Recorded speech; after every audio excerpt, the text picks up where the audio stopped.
how to work with checklist, bullet points, numbered list, all of that. Whenever you hover over this here, it's a new version, you have checklist. So you click in here and you will have like checklist and then checks mark, okay? For example, the list of I think I buy mostly, for example, lemon, okay? Or orange, banana. So these things are bought, for example.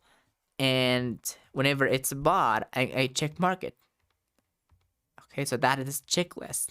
So that is how you can add checklist in here in your document. And whenever you hit tab, tab key, so it just indented to the lefter, okay? And I could take it back. I can also do using this button. That's very nice. We have also other list, and that is ordered list. We call it bullet list. Sorry, numbered list. So this is ordered list.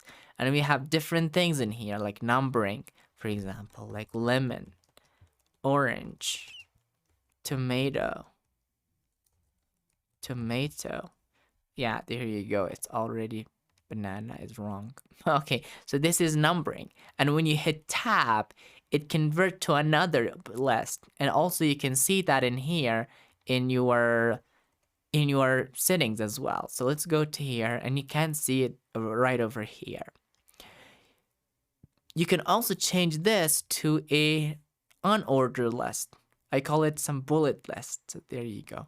For example, let's choose this one. So there you go. And you hit tap, tap, it creates more. And when you hold the shift key and you hit tap, tap, it also comes back, okay? You can also use these keys and use these indentation as well. Okay, there's no worry about it.